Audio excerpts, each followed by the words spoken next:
बोलो कार्तिक महात्म की जय, लक्ष्मी नारायण की जय, गोविंद जय जय गोपाल जय जय, राधा रमन हरि गोविंद जय।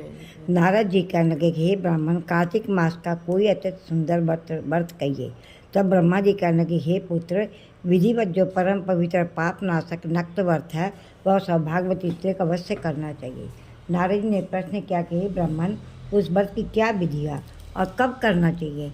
तब ब्रह्मा जी ने कहा कि हे पुत्र, तुम्हारे स्नेहवश यह अति गुप्त कार्तिक मास का व्रत कहता हूँ।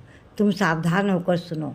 अश्विनी शुक्ला पूर्णमासी को प्रातःकाल उठ शौच आदि से निर्वृत्त होकर दंत मंजन आदि करके नदी संगम, नदी सरोवर, दबे कुंड, कूप या घर में स्नान करें। व्रत के एक दिन पहले से सिर ना धोवें तथा व्रत वाले दिन विधि पूर्वक स्नान करके पवित्र मन से विधाता का स्मरण करें तथा व्रत का संकल्प करें और यह कहे कि हे जगत के कर्ता, आप मेरे पति की रक्षा कीजिए, मेरी संतान की वृद्धि करिए। मंत्र पढ़कर सूर्य को प्रणाम करें और सुंदर वस्त्र तथा आभूषण आदि को धारण करें। दिन के समय भोजन ना करें, ना ही जल पीवे, अर्थात भजन आदि में सारा दिन बिता देवे।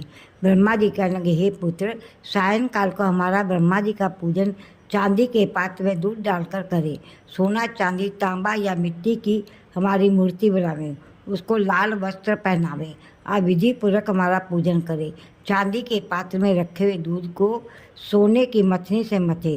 साथ ही यह प्रार्थना करें कि हे ब्रह्मा जी, मुझे भोग आदि के लिए गौ प्रदान करें, मेरी संतति को बढ़ाओ तथा मेरे पति को धन धान्य युक्त चिरंजीवी कर दो। बहुत से दास दासी गण प्रदान करें। इसके पश्चात ब्राह्मण को भोजन करावें और कुल के वृद्धों तथा वृद्धाओं के स्वादिष्ट पकवान से तृप्त करें। असंग भी तारों को देकर भोजन करें।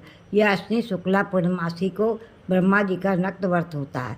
यह व्रत सब प्रकार के पापों को नाश करने वाला, समस्त कामनाओं को पूर्ण करने वाला तथा ज्ञानी पुरुषों को मुक्ति देने वाला होता है। भगवान जप, तप तथा तीर्थ स्नान से इतने प्रसन्न नहीं होते जितने इस व्रत से प्रसन्न होते हैं। जो ब्रह्मा जी के आगे इस दिन कपूर जलाता है उसके बड़े बड़े वृक्षों तथा गोदान का फल मिलता है तथा उसके कई एक कुल वैकुंठ को प्राप्त होते हैं। जो केसर तथा कस्तूरी सहित कपूर अर्पण करता है उसके कई वंश ब्रह्मलोक को प्राप्त होते हैं। जो स्त्री इस दिन वस्त्र का दान करती है वह कपड़े के सूत के तारों की संख्या के बराबर करोड़ वर्ष तक वैकुंठ में वास करती है। जो गहने का दान करती है उसको ब्रह्मलोक की प्राप्ति होती है। जो स्त्री हृदय में ब्रह्मा जी का रूप तथा मुख से ब्रह्मा जी का नाम लेती है, माथे पर निर्माल्य धारण करती है, वह सदैव पतिव्रता रहती है। इस प्रकार अश्विनी शुक्ला पूर्णमासी को स्नान, पूजन, ब्राह्मण भोजन, वृद्ध जनों का पूजन करती और सायंकाल को ब्रह्मा जी का पूजन करती है और ब्रह्मा जी से प्रार्थना करती है कि ब्रह्मा जी, यह व्रत मैंने आपके निमित्त किया है, इसमें यदि किसी प्रकार की कोई कमी हो तो उसको आप पूरा कर लेना। जो कि इस कथा को पढ़ता है अथवा सुनता है उसको भी अश्वमेध यज्ञ का फल प्राप्त होता है। बोलो कार्तिक महात्म की जय, लक्ष्मी नारायण की जय। भजमन नारायण नारायण नारायण, श्रीमन नारायण नारायण नारायण, सत्य नारायण नारायण नारायण।